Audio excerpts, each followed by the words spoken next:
I work in IT for a mid-sized logistics company. Nothing glamorous, mostly fixing broken printers, helping Karen and accounting figure out why her Excel formulas stopped working, and making sure nobody accidentally deletes the shared drive. I'm not one of those hacker in a hoodie types. I'm quiet, early to work, and I keep my desk clean enough that people joke I'm an NPC. I like things working how they should, no drama, no chaos. Unfortunately, my manager, Darren, was a human embodiment of chaos. Darren wasn't evil. He wasn't even particularly smart. He was just one of those guys who coasted his way up the ladder by repeating whatever his boss wanted to hear and taking credit for everyone else's work. If you've worked in any kind of corporate office, you probably know a Darren. He'd walk by while I was fixing something and later tell the director, "Yeah, I guided the team through that one. Bit of a tricky network fix." Meanwhile, I've been the one crawling under desks and running new Ethernet cables for 6 hours straight. At first, I didn't care. I figured, whatever, the people who matter know who's actually doing the work. But that changed about 6 months ago. The spark.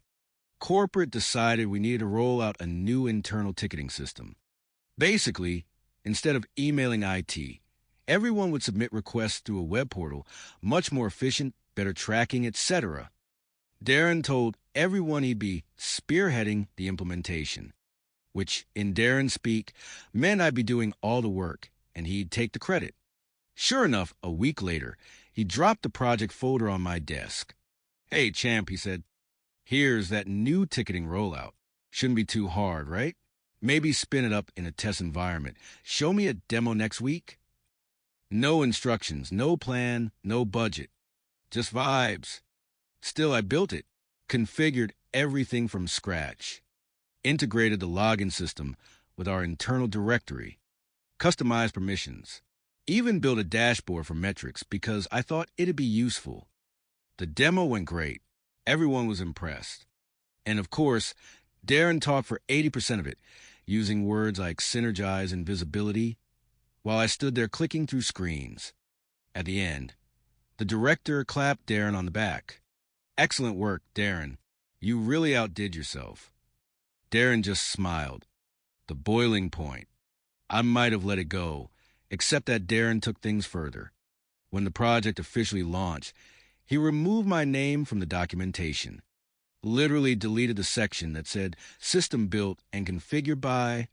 I found out when one of my coworkers said, "Hey, I saw the rollout doc. I didn't realize Darren coded all that himself."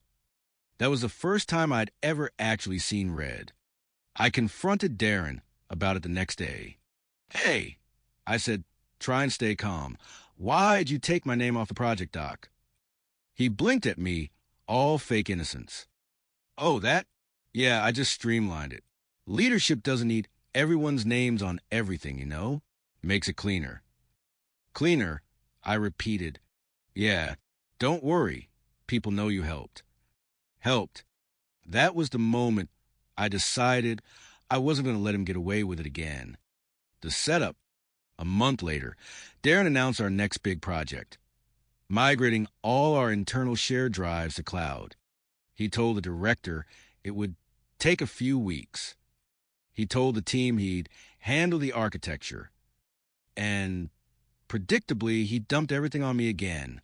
But this time, I saw an opportunity. I built everything exactly as requested: permissions, migration scripts, access groups, but I added one small twist. I wrote a custom script that logged all file changes to a separate hidden folder, time-stamped and user-tagged. Basically, it was a private audit log. Now, why would I need that? Because I knew Darren would claim he did it all. And when he inevitably broke something by pretending to help, I wanted proof. The moment launch day came, Darren strutted into the meeting room like a peacock. He had his presentation face on, that overly confident, smug look that screamed I didn't actually do any of this, but I'm going to act like I did. He plugged in his laptop and started talking. "Yeah, so I configured the migration scripts myself," he said, clicking through slides I'd made. We hit a few snags, but I debugged the code and got everything flowing smoothly. The director nodded along, impressed. Fantastic work, Darren. You'll have to send that code to the other branches. Darren grinned. Oh, absolutely. I've got all saved here. Then he opened the wrong folder. Instead of showing his fake final build, he accidentally opened my folder, the one with the hidden log files. And right there on the big projector screen popped up the audit log. 100 entries, every single one under my username. The room went dead silent. You could practically hear Darren's ego deflating. The director tilted his head. Looks like Opie handled most of this migration work. Darren stammered. Oh, well, yeah, I mean, we collaborated closely. But the damage was done. The fallout. The director asked me to stay after the meeting. Darren left the room looking like someone had just kicked his dog. Once the door closed, the director said, "Level with me. Did you actually build all this?" I nodded. Every line of it. He sighed. I figured. Darren's been taking a lot of credit lately. Appreciate your honesty and your work. That was the end of it for me. But not for Darren. 2 weeks later, word got around that he'd been moved to a different role, which was corporate speak for demoted without saying the word demoted. He's now managing inventory reports in a back office. No team, no projects, no presentations. And guess who got officially promoted to handle IT infrastructure? Yep, the icing on the cake.